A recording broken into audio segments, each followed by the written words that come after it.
Les priorités au niveau du CHU de Rouen et du système d'information sont autour de 3 axes. La réorganisation de la DSI, alors c'est quelque chose qu'on a initié en 2019 et qu'on continue.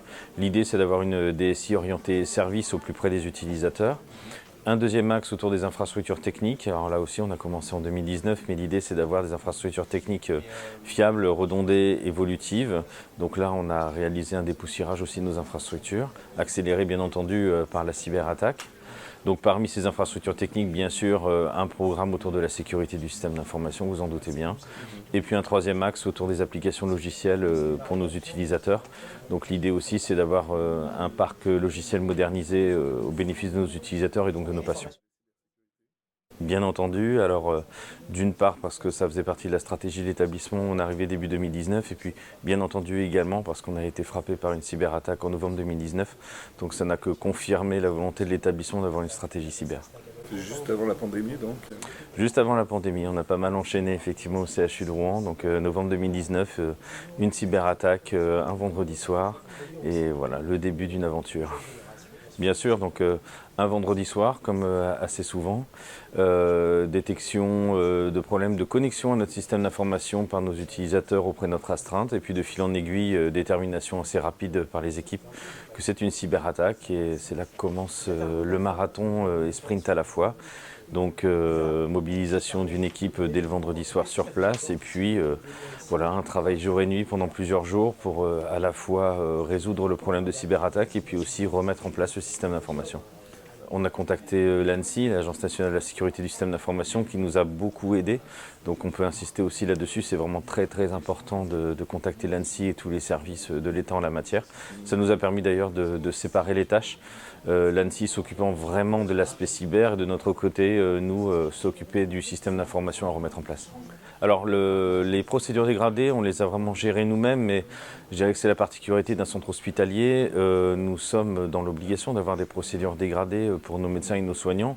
On doit être capable de prendre en charge nos patients quelles que soient les conditions, donc je dirais qu'on était sur un terreau favorable au niveau du CHU, donc on a, je dirais, simplement appliqué les procédures dégradées qu'avait l'établissement, mais c'est vrai que c'est un point fort que l'on avait, c'est qu'on avait ces procédures dégradées et on les testait aussi régulièrement. Dimanche soir, l'intégralité des applications critiques avait été remise en place et puis une semaine après, on avait la quasi-totalité du système d'information qui était remis en place. Donc un délai au final très court par rapport à ce qu'on peut rencontrer dans la moyenne, mais c'est vrai que par rapport à une prise en charge de patients, pour nos soignants et nos médecins, ça pouvait paraître très long. Donc effectivement, ça a permis de déterminer des priorités autour de l'Active Directory, autour de la sécurisation des postes de travail, mais aussi autour des pratiques de nos métiers. C'est à ce moment-là aussi qu'on se rend compte que certains coups de tournevis sont à mettre.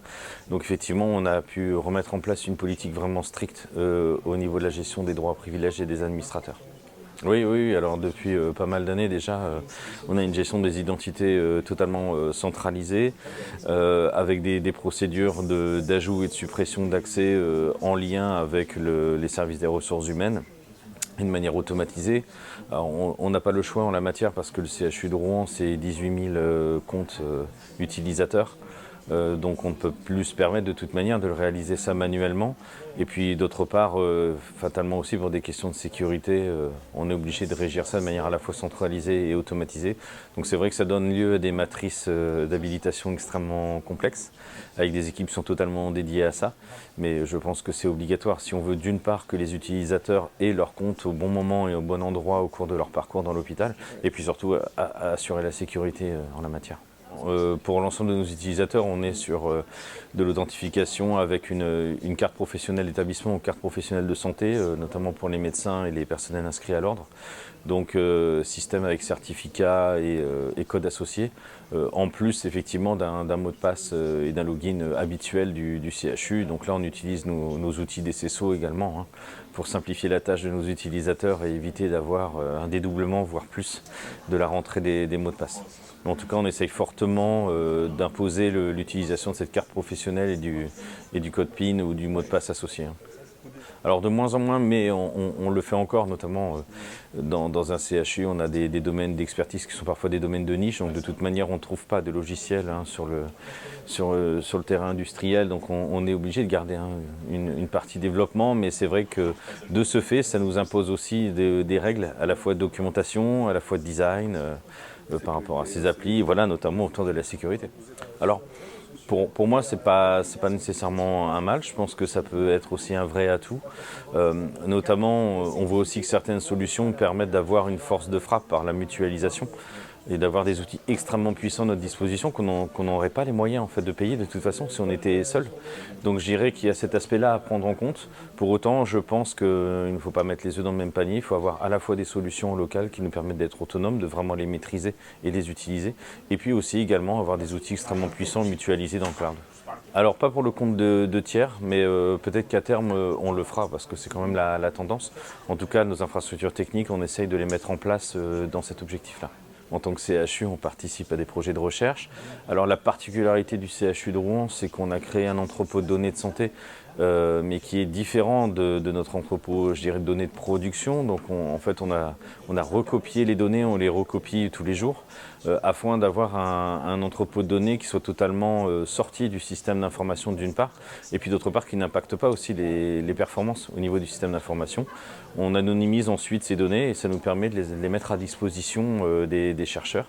Donc on a une équipe de recherche au sein même du CHU qui s'occupe de cet entrepôt et ça nous permet à la fois pour eux d'avoir des informations de manière importante et des informations, je dirais, fraîches par rapport à la production, mais d'autre part d'avoir quelque chose de totalement dissocié du système d'information de production. Oui, alors pas rentrer d'ailleurs de manière très officielle parfois, c'est la difficulté, mais je pense qu'il n'y a pas qu'au CHU qu'on rencontre ça. Donc l'idée pour nous, c'est plutôt qu'empêcher, c'est de fixer des cadres pour essayer de maîtriser l'usage de ces dispositifs-là.